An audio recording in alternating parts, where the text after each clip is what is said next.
Neste Natal, mude o foco.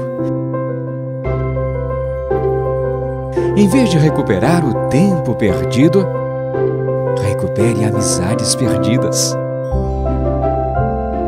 Em vez de presentes, foque em presença. Ao invés de juntar mais,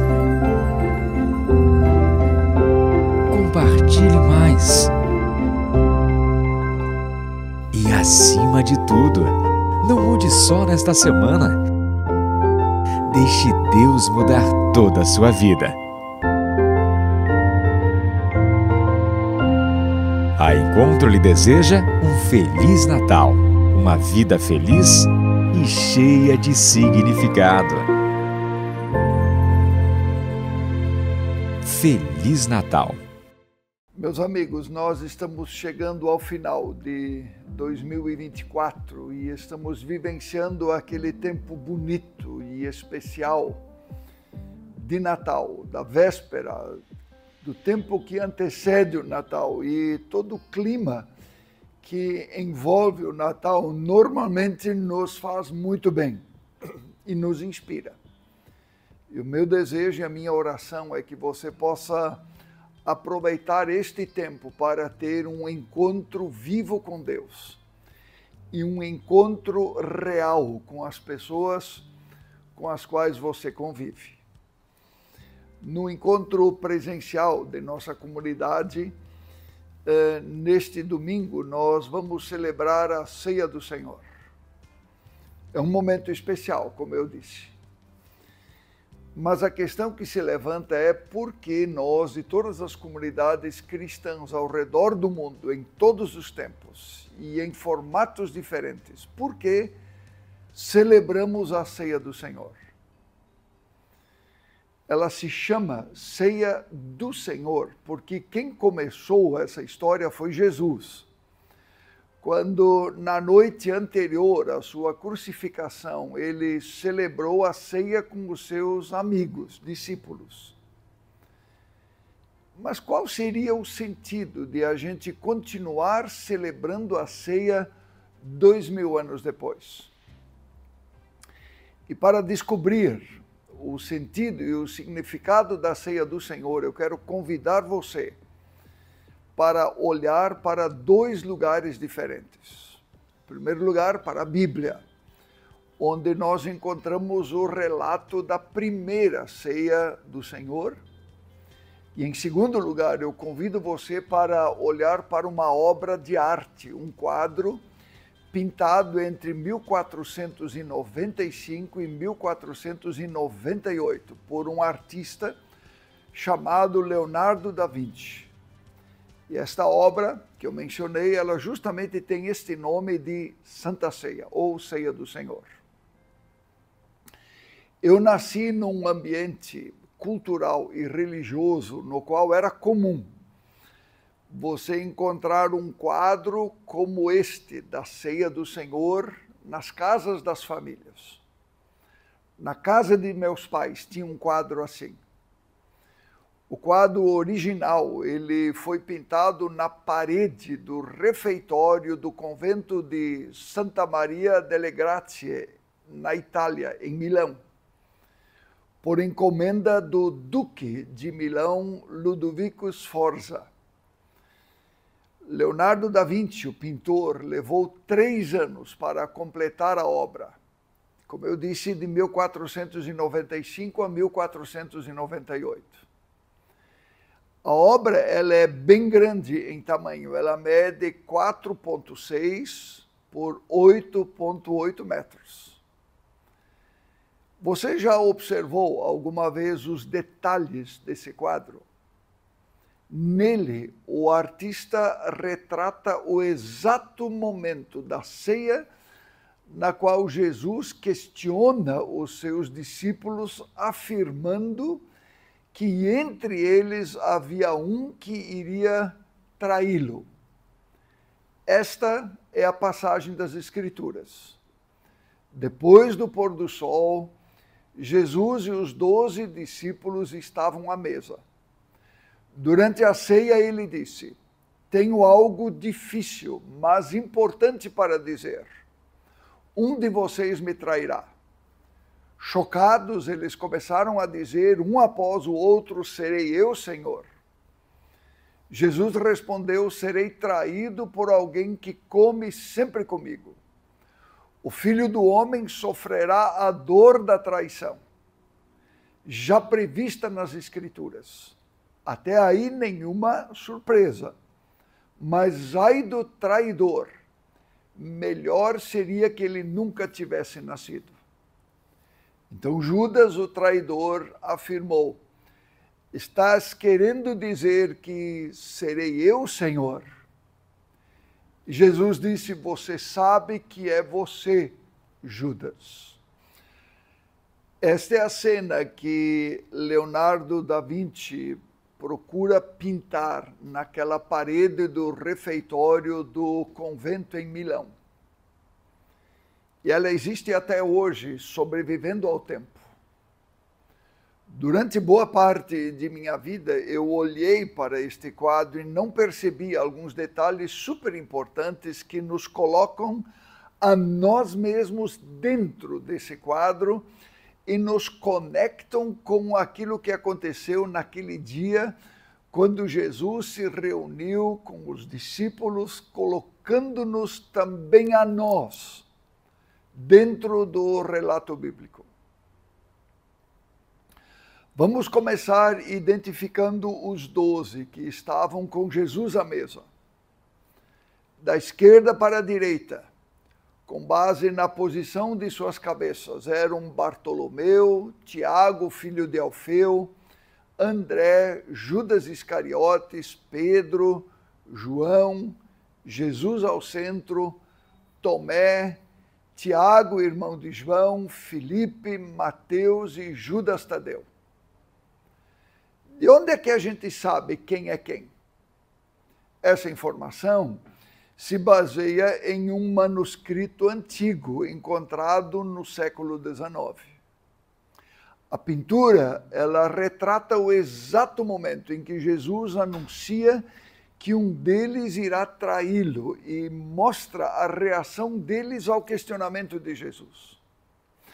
Eles se mostram meio espantados e assustados e a gente percebe, eles vão tentando tirar o corpo fora. Perceba alguns detalhes. Judas, o traidor, numa das mãos ele tem a bolsa com o dinheiro que ele recebeu por trair Jesus. Com o braço, ele derrama um pote de sal que estava na mesa. O que significa isso? Segundo os estudiosos, isso é um sinal de desgraça, de ausência de graça, porque ele optou rejeitar a graça, traindo a Jesus, o Deus do universo. No mesmo quadro, bem próximo ali de Judas, nós encontramos Simão Pedro, que está com uma espada, uma faca em uma de suas mãos, representando que poucas horas depois ele iria cortar a orelha do empregado do sumo sacerdote que estava entre os que vieram prender Jesus. Tomé aparece apontando o dedo indicador para cima, em destaque. Lembra que quando mais tarde ele duvidou da ressurreição de Jesus, este lhe disse para colocar o dedo na marca dos pregos que havia na mão ou nas mãos de Jesus. Filipe, que está ali por perto, ele representa a todos. Quando Jesus anuncia que alguém iria traí-lo e Filipe pergunta aquilo que na verdade todos se perguntam ali, com exceção de Judas: acaso sou eu, Senhor? Há outros detalhes no quadro. A geometria usada pelos gregos para expressar a perfeição celestial foi usada por Leonardo para celebrar Cristo como a personificação do céu na terra. Jesus está pintado por Da Vinci numa forma triangular, indicando a Trindade, e indicando que em Jesus estão presentes o Pai, o Filho e o Espírito Santo. Os 12 apóstolos foram organizados, se você observa, em grupos de 3. Note que há 3 janelas na obra ao fundo. Perceba a predominância do número 3. A pintura, além disso, ainda mostra que há uma paisagem verdejante além das janelas ao fundo. E isto, normalmente ou frequentemente, é interpretado como sendo o paraíso. E Da Vinci, assim, aponta que esse santuário celestial só pode ser alcançado por meio de Cristo, que está na frente deles. O número 3, que aparece de diversas formas no quadro, é uma referência, como eu disse, à Trindade, o Pai, o Filho e o Espírito Santo, que na arte medieval normalmente era apresentado dessa forma. E isso aponta o caminho para a redenção da humanidade. Quer dizer, a redenção da humanidade não está na humanidade em si mesma, não está em nós mesmos, mas está naquele que entrou na história, naquele que é Pai desde os tempos antigos, Pai, Filho e Espírito Santo.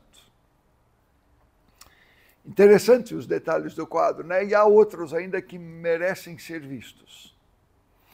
Durante a Revolução Francesa, no ano de 1796, numa ocasião quando as forças do exército francês, comandadas por Napoleão, assumiram o comando de Milão, eles transformaram o refeitório deste convento, onde está o quadro da Santa Ceia, em um estábulo.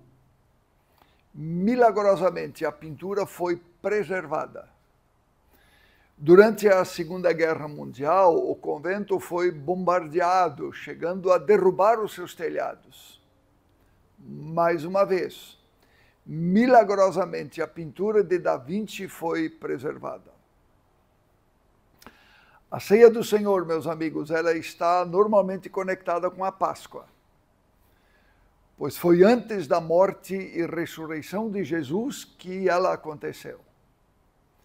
E qual é a conexão dela com o Natal? O tema do quadro é a conversa de Jesus com os seus discípulos sobre a traição, como já vimos. De algum modo, todos os 12 traíram Jesus. E sabe por que a pintura foi feita não na igreja do convento ou em algum dos seus salões de encontros, mas no refeitório? Segundo a tradição, ela foi feita no refeitório porque este era o lugar em que os monges se reuniam todos os dias por 3 vezes para as refeições. E eles deveriam, pelo quadro, ser lembrados sempre de novo sobre a palavra de Jesus: quem de vocês irá me trair? E essa é a pergunta que soa pelos séculos. Quem de vocês irá me trair? Quantos de nós traímos Jesus? Era costume na antiguidade que os artistas, quando pintavam quadros com pessoas, procuravam de algum modo colocar a si mesmos dentro do quadro. Segundo os estudiosos do quadro, Da Vinci faz a mesma coisa, colocando-se a si mesmo na história. 3 meses depois de concluir esse quadro, Da Vinci pintou um autorretrato muito parecido com a figura de Tiago, o irmão de João, que aparece na história. A semelhança física com a representação de Tiago, com o autorretrato de Da Vinci é muito grande, há muita semelhança. O que Da Vinci queria dizer com isso? Como eu disse, as imagens retratadas no quadro, elas levantam uma pergunta: quem irá me trair? E o artista, quando se coloca no quadro, ele está dizendo: eu também estou entre aqueles que traíram ou que traem Jesus. Impressionante a conexão, não é mesmo? E não é justamente, meus amigos, o Natal uma festa na qual a humanidade trai Jesus de muitas maneiras. O Natal é, por excelência, a festa de Jesus. E é justamente na festa de Jesus que a humanidade trai Jesus. Por exemplo, quando entronizamos o Papai Noel e destronamos Jesus. Quando presentes ofuscam o verdadeiro presente. Quando reduzimos o Natal a uma festa de comida e bebida. Quando o Natal se torna meramente o feriado que inaugura as férias que vêm em seguida. Traímos Jesus. Quando comemoramos o aniversário deixando o aniversariante de fora. E assim por diante. Mas a história da ceia, ela não termina com a palavra lida aqui no início. Jesus continua. Durante a refeição, depois de tomar o pão e abençoá-lo, Jesus partiu e deu aos seus discípulos, dizendo: tomem, comam, isto é o meu corpo. Tomando o cálice, tendo dado graças a Deus, ele entregou a eles também e disse: bebam todos vocês, isso é o meu sangue. A nova aliança de Deus derramada em favor de muitos para o perdão dos pecados. Não beberei vinho outra vez até o dia em que beberei com vocês no reino do meu Pai. Então eles cantaram um hino e foram para o Monte das Oliveiras. Meus amigos, a ceia, ela é para pessoas que se reconhecem traidores do Senhor Jesus e que buscam perdão e novos começos. Pela fé, nós recebemos Jesus ouvindo a sua palavra. De modo visível, nós recebemos Cristo na ceia. Veja o que diz Martim Lutero sobre a ceia do Senhor. O que é a ceia do Senhor? É o verdadeiro corpo e sangue de nosso Senhor Jesus Cristo para ser comido e bebido por nós, cristãos, sob o pão e o vinho. Recebido com fé genuína e confiança em Deus, ao comer o pão e beber o suco de uva ou vinho, nós recebemos Cristo. E fazendo isso com fé, pela graça, ele gera em nós paz, salvação e vida eterna. Busque a sua comunidade neste Natal, ou se você não frequenta uma comunidade, busque alguma comunidade cristã e participe da ceia e experimente esta palavra visível. Experimente este meio da graça pelo qual o Senhor quer dar para você perdão, vida nova e salvação. Vamos falar com Deus. Senhor, muito obrigado pela tua graça. Muito obrigado pela tua palavra que nós ouvimos. Mas também obrigado, Senhor, pela palavra visível, presente na ceia, que nós podemos comer e beber. Cristo entrando em nós. Cristo transformando o nosso viver e o nosso caminhar. Por isso, dá, Senhor, que neste Natal nós possamos encontrar perdão para as nossas traições E ao invés de sermos traidores do Senhor Jesus, nos tornemos seguidores, fiéis e comprometidos com o Senhor. No nome de Jesus. Amém.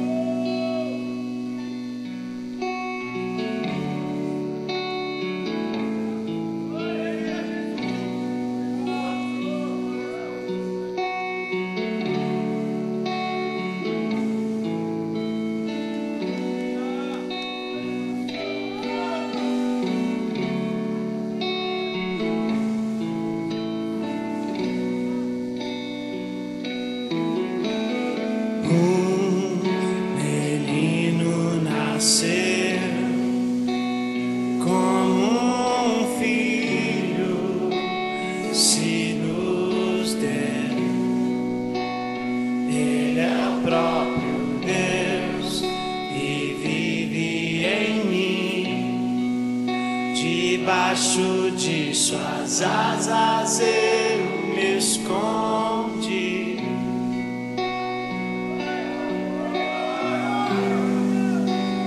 E o seu nome é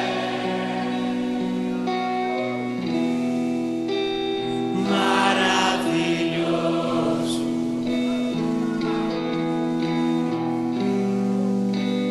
Glória ao Príncipe da paz. Um menino nasceu.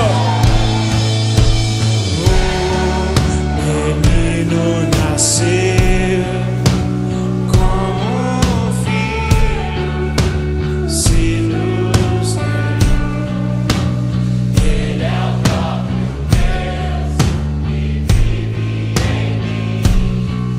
Debaixo de suas asas eu me escondi.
como você.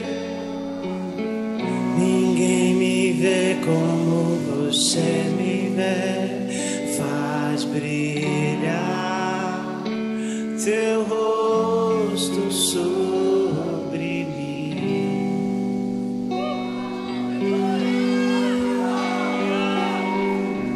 Ninguém me toca como você. Ninguém me vê como você me vê.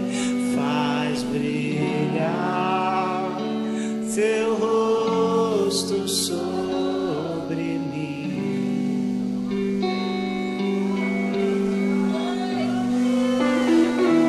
Ninguém me toca como você.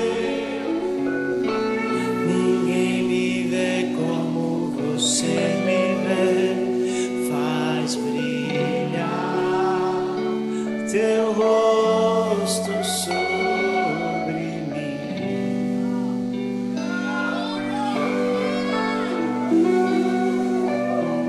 Ninguém me toca como